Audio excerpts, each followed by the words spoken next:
Hey folks, it's Weatherman Sam, man in the big green hat. I'm up here at the Monte Sano Nature Preserve in Huntsville, Alabama on one of my favorite trails and one of the first trails I ever hiked when I moved to Huntsville, the old railroad bed trail. I've long had a history of old railroads and stuff that dates to my college days, and this place is very cool. It follows one of the oldest routes in the country, one of the shortest lived railroad corridors from downtown Huntsville to what was the hotel at Monte Sano, which is now part of Monte Sano State Park. As you can see behind me, one of the old abutments from the bridges is still here. There's lots of stuff like this to find along the way.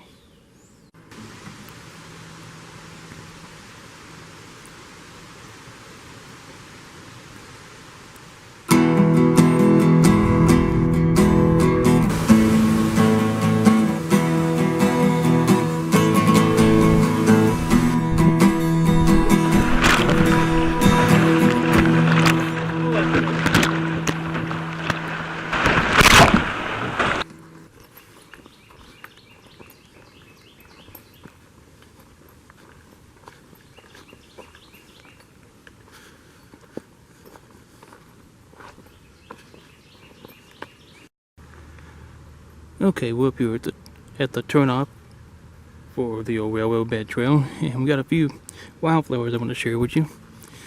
Here's some butterfly weed in bloom.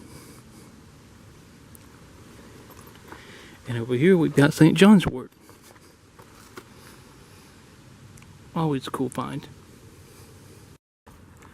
Before this area was saved as a preserve, it was used as a local dump site. And there's still lots of evidence, unfortunately, of its past. One reason I'm very particular about where I go barefoot hiking and such.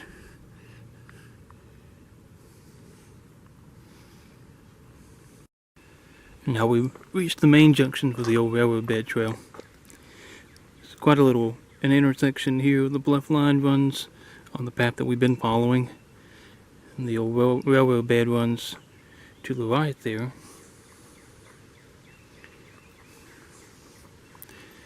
That's the way we're going.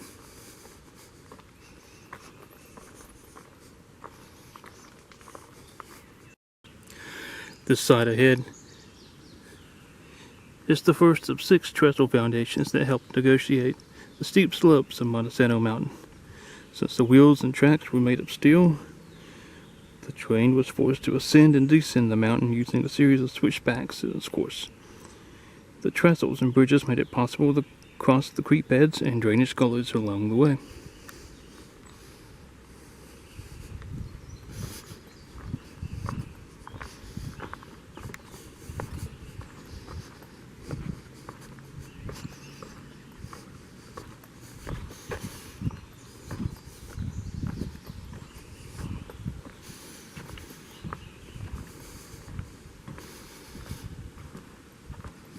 One thing I love about this trail is that the bridges aren't necessarily built where the original trail ran. And you can see the original abutments down there.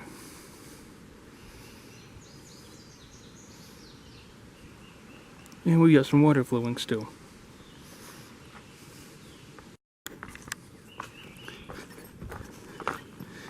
We're coming now into power line cut. On a clear day, you can see all the way to the Space and Rocket Center. See how far I can zoom with this camera.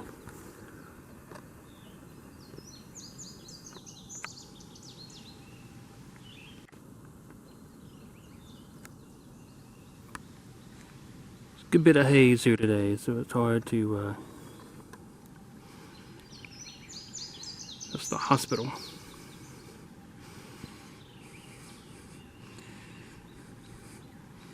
Space and Rocket Center is out of view here today. Sun Hero, rocky little trail. And we've come up to the next bridge here.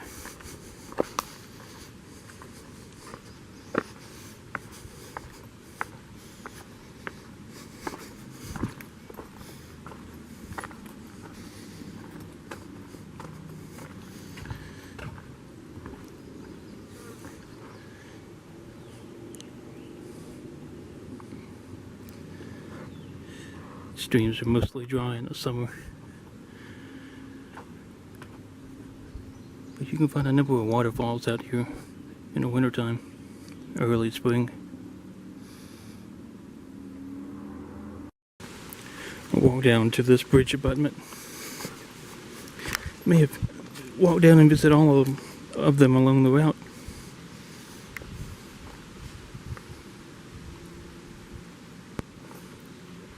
Just love the work that went into crafting these stones. It's always been very interesting to me, whether it's old grist mills or bridges like this.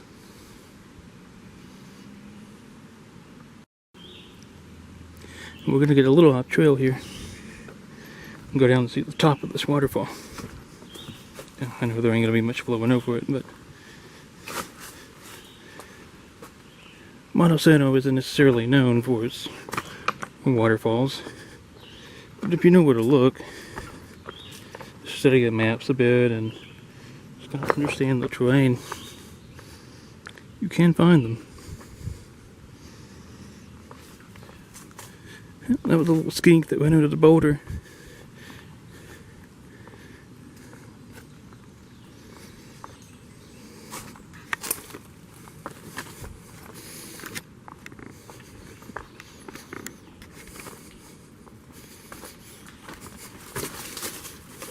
Here we go.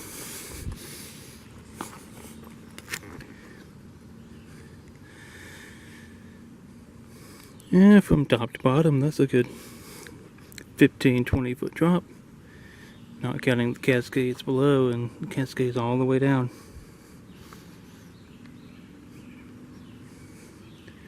But nothing doing right now.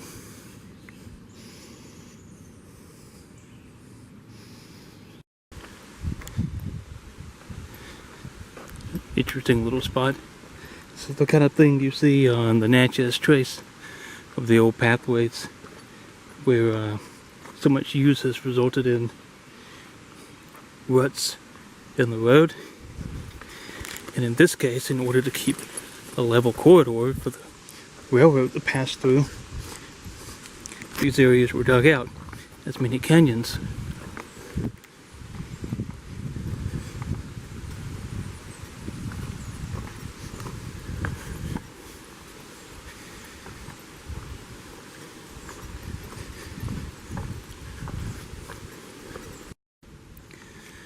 This bridge is a unique spot along the trail. It's a pretty cascade here in the wintertime, and in this case these abutments didn't support a bridge. This was a narrow enough gap. The rail line ran exactly over the gap here.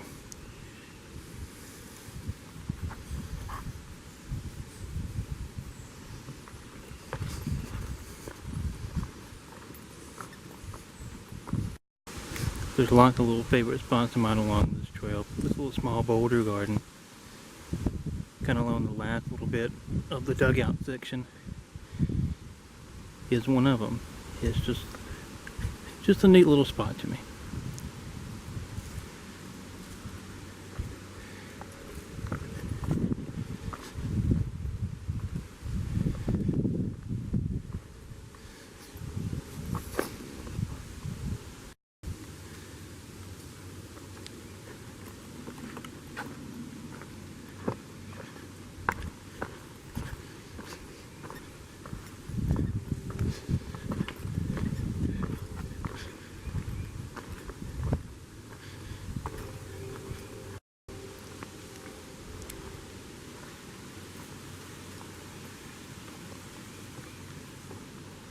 Another little dry stream.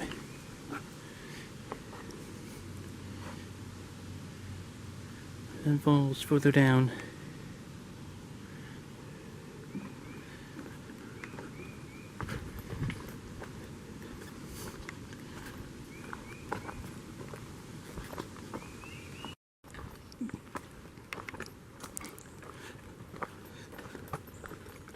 Path follows for a long stretch here. This kind of bank on the left side, and piles of rocks Those were moved to level the trail out all along.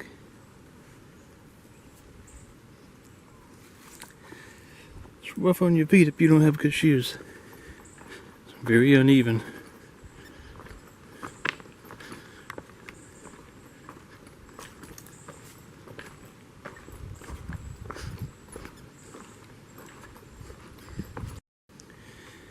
The trail veers away from the old railroad bed at this point. Trail continues up to the left here.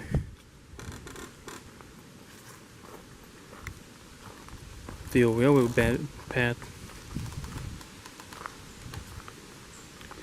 crosses this unnamed branch of Bacon Creek. You can see that spot right in the middle of the creek. Just left of an old stone column.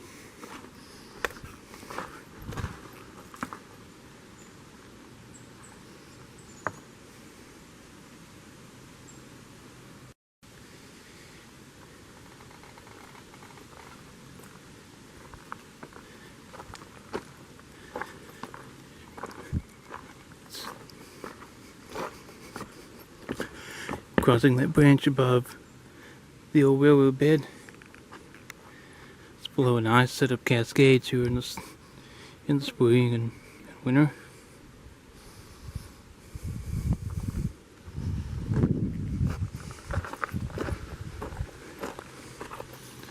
Sometimes after a good summer storm, you can catch it in flow too. Just a beautiful little place. Here the trail takes a different path. It's the opposite of before.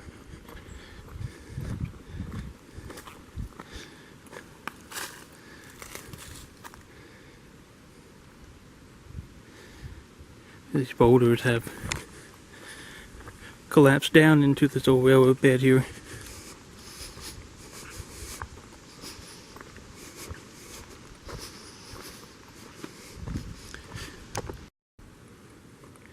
It's long since rotted away, but there was an old ash tree. And when that gave way in 1948, that large boulder there and all the rest of this collapsed down the hillside into the original path.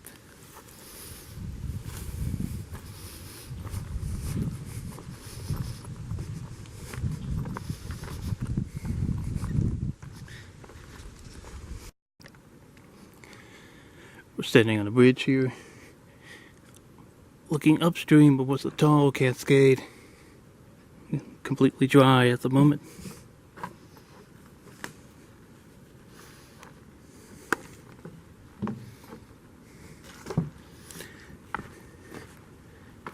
And back on the original path of the railroad, as you can see there. Lower path continued on this way.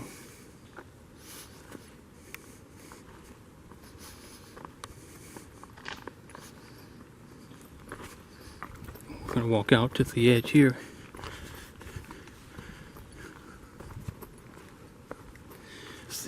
The old railroad bed trail goes this way. But this is the super trestle. So I'll tell you more about it in just a second here. See how the land's sloping down. This is that unnamed branch that feeds into Bacon Creek.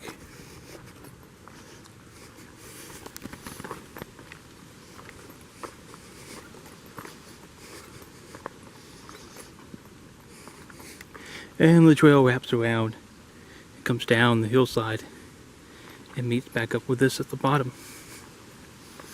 But the super trestle, or mega trestle as they call it, was 175 feet long, and it took 4 months to construct it.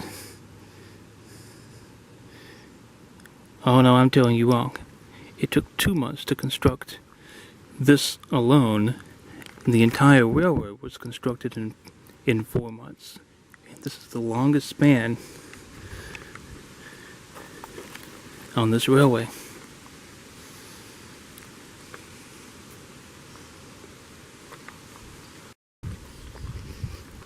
I decided not to backtrack and go the long way around. Just take this shortcut with a connector trail.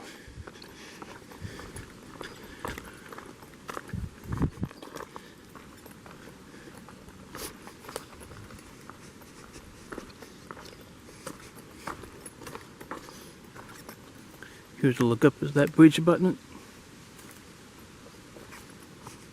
And we get down to the main creek here. And the other one will come into view once we cross the bridge.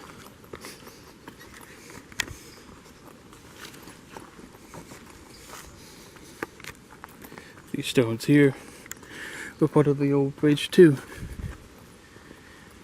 You can kind of see the layers. It goes back and up toward the top.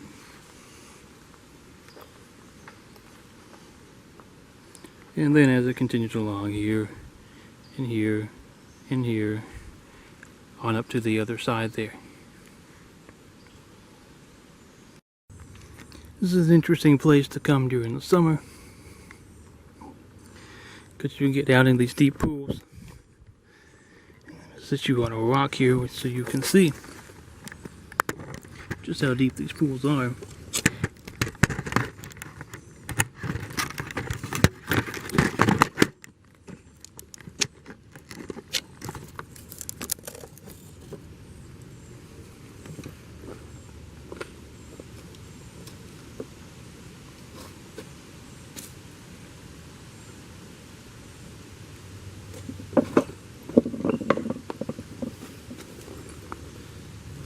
So these are usually about 4 or 5 feet deep in the winter and the spring, but they're completely dry now.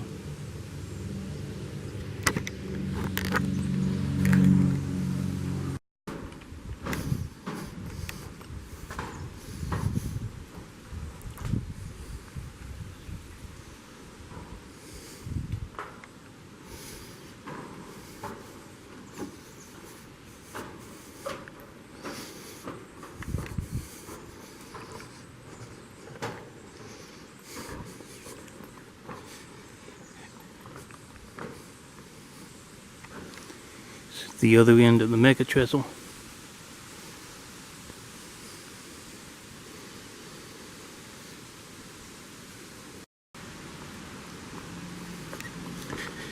Here's our next little bridge crossing.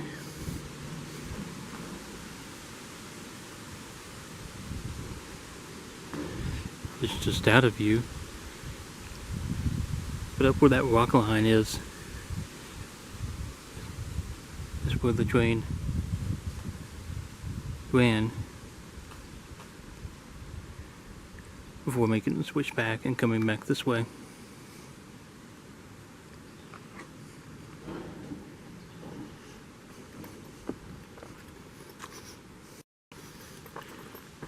We're back into one of the cuts.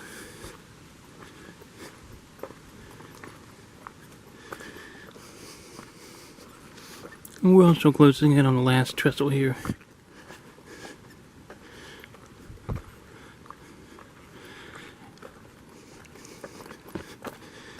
Bacon Creek itself, and crossing the Almshouse Trail. Shares space with the old railroad bed trail for a bit.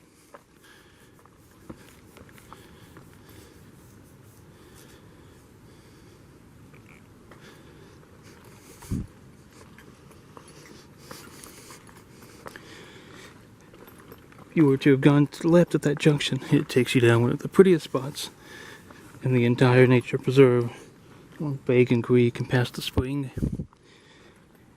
and also down the Wildflower Trail. The trail here crosses, or goes up a little bit that way.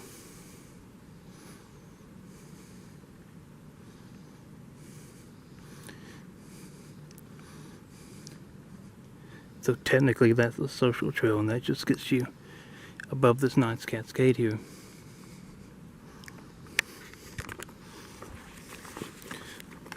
The real trail crosses here, above the tallest of the falls along Pagan Creek itself, which is obviously completely dry right now. I love sitting at that bench, just watching this waterfall in the spring. It's one of the best around here in Huntsville.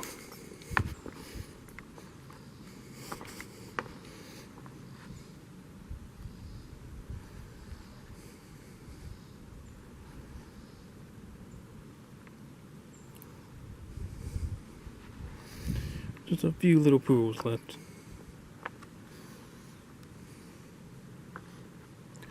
I love finding these holes in the stream beds where the rocks have carved it and rubbed everything so smooth.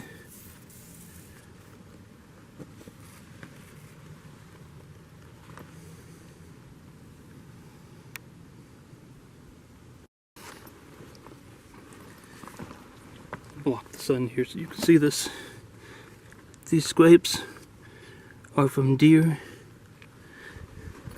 that have come down to drink.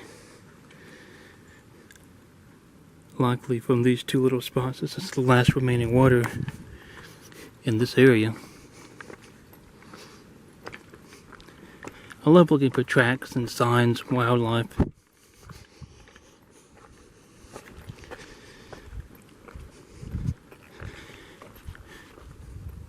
We're gonna go on up the Almshouse Trail here. I thank y'all for coming along on this little adventure. I hope you've enjoyed the tour of the old railroad bed trail and some of the history and the swallowtail butterfly.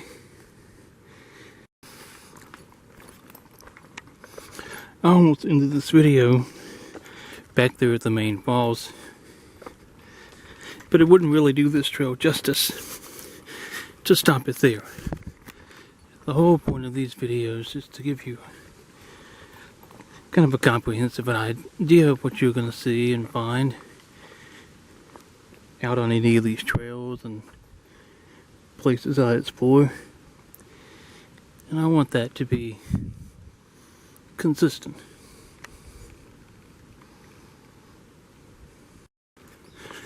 We're back into another rock cut section.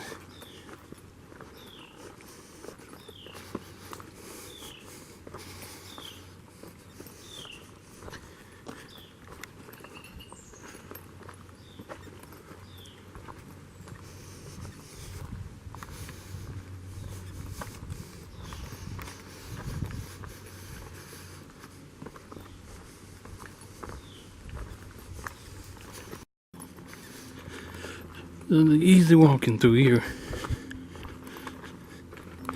There's evidence of this having been used as a roadbed in spots. The gravel is not as thick except for the very middle of it.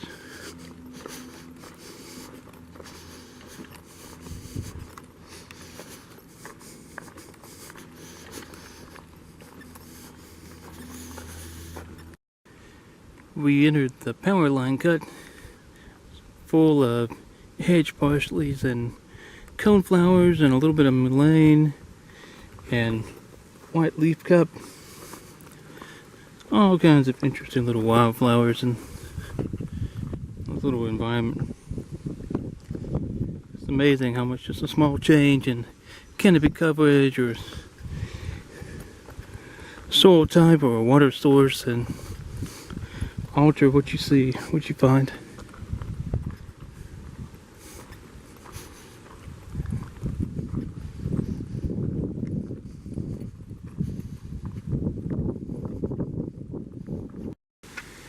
Out of the power line cut, we're back to some of the honeysuckles and St. John's wort, eastern red cedars,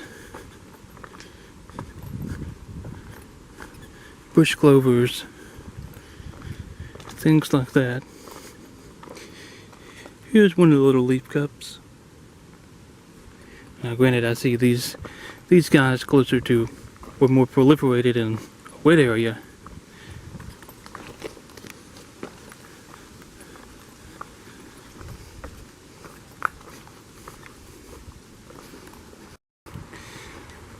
Well, here's the end of the old railroad bed trail, folks.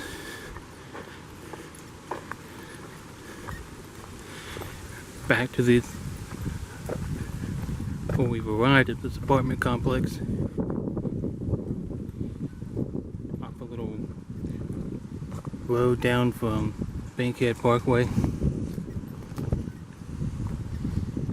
I don't know the name of it, but I'll post the name when I make this video.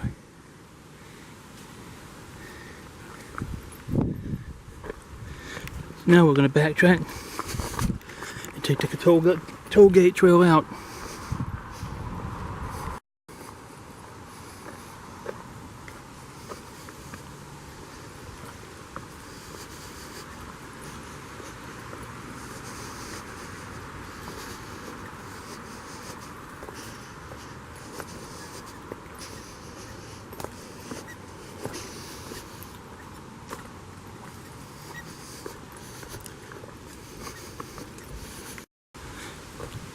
You can see how thick this area is with these bush honeysuckles.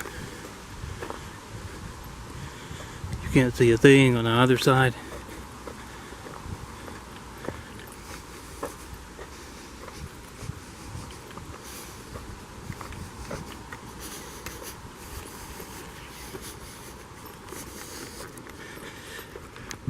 They have a real pleasant smell in the early spring or late winter. So it's not worth the damage that they cause to ecosystems and habitats.